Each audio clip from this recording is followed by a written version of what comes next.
Welcome to the brand new series Viktor Korchnoi's Best Games. In this series, we will explore the strategic brilliance of this chess legend. Viktor was a Swiss grandmaster and chess writer. Also, he is one of those strongest chess players in the world who never became a world chess champion. But there is still a lot to learn from his games. So let's dive in. So this game was played between Viktor Artsukevich, who was a Russian chess player, and Viktor Korchnoi. So the Russian started the game with d4. Viktor replied with knight to f6, c4, c5, d5. These are pretty standard moves. We are seeing the Benoni defense, so I'm not going to go detail into the opening part.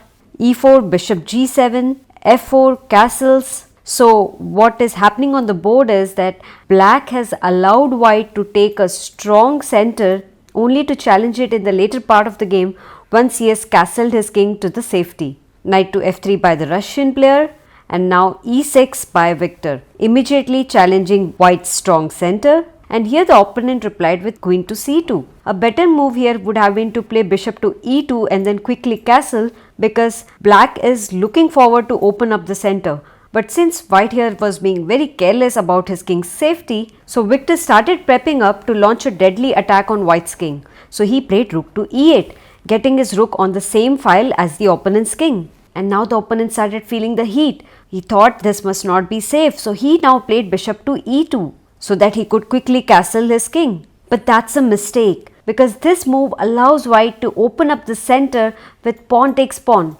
And that's what Viktor exactly played in the game. E takes d5. Now since white doesn't want to open up the e file, so he captured back with the c pawn, which is a great move. And it looks like that white has been successful in saving his position over here. So how can black proceed from here? How can he launch a deadly attack against the white king, which is still sitting in the center of the board? Well, black doesn't have much time over here, because whatever black plays over here, white is just gonna quickly castle. So what should black do? Well, Viktor thought for a while and then he came up with a deadly plan. He came up with a brilliant sacrifice, and that was knight takes e4. What a great courage it takes to do such a sacrifice. And what's the idea behind this move? Why is this move so brilliant? Well, first of all, you are sacrificing your knight in order to open up the e file for the rook. Also, you are opening up this diagonal for your bishop, which will assist other black pieces in launching a deadly attack against white's king. Let's see how the game goes. So knight takes e4 is a brilliant daring move played by Viktor. The opponent captures the knight, and now Viktor plays bishop to f5. Wow, he's just pinning the knight to the white's queen. The knight is now double attacked by black's pieces and is protected only once by this queen. So the opponent adds a defender to this knight by playing knight f to d2. So well, there are now two defenders and two attackers. Looks like white has saved his knight. But Korchnoi adds one more attacker to this knight by playing queen to e7. Now there are three attackers against white's two defenders. So white plays bishop to f3. Three defenders versus three attackers. White is really doing a good job of defending his knight. And how should Viktor add one more attacker over here? None of the other black pieces can join this attack. So, he comes up with a very creative plan. He first exchanges this knight with the move bishop takes e4, knight takes e4, and now since this knight is pinned to the white's king, Korchnoi now plays f5. What a great move! And what brilliant calculations he has done. The opponent realizes that this knight cannot be saved anymore, so he decides to quickly castle his king. And now Korchnoi takes back his sacrificed piece with an attack on this bishop, but the opponent pins the pawn with the move rook to e1. The pawn is now pinned to the black's queen. And now we have reached a very interesting situation on the board. The white king is slightly exposed on this diagonal. The bishop here is under attack, but the pawn is currently pinned to the black's queen. A couple of white's pieces are still undeveloped, and Korchnoi will have to be really creative to progress from here onwards in the game. So, should he play something very passively like knight to a6, just developing a piece, or is there any better creative move?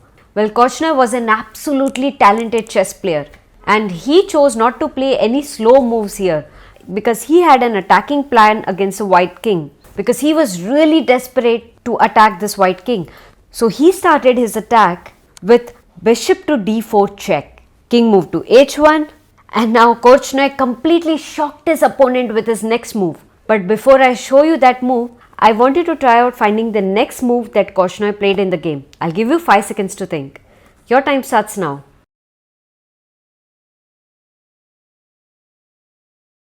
So Korchnoi here played another brilliant move in the game, and that is e takes f3. He's giving up his queen over here. But for what? Well, he noticed that white's back rank is weak and black has a pawn which is on the f3 square and can push forward and anytime queen in the game. The bishop is nicely controlling this diagonal and is keeping the white king in the corner of the board. So Korchnoi was sure that his sacrifice would not go waste and will give him tremendous advantage in the game. So after pawn takes bishop, the opponent happily took the queen, rook takes rook, and now his opponent made a mistake of capturing this pawn. Why is this a mistake? Well, the back rank is now open and it's weak, so the opponent should have focused on defending his back rank with the move bishop to d2, enabling the rook in the corner to protect this back rank. But his opponent played pawn takes pawn, which was bad, and now Korchnoi immediately took advantage of his opponent's mistake and slided his rook immediately to the back rank. So rook to e1 check, king g2 is forced, and now Korchnoi develops his knight so that his rook is free and can join the attack, while the other rook is keeping white's pieces tied up over here.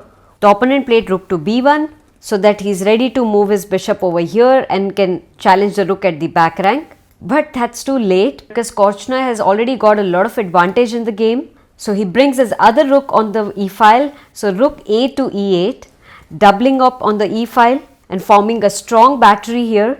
Korchnoi is already planning to get one of his rooks on the e2 square in order to fork the royal couple. Bishop to d2 by the opponent, and now rook 8 to e2 check.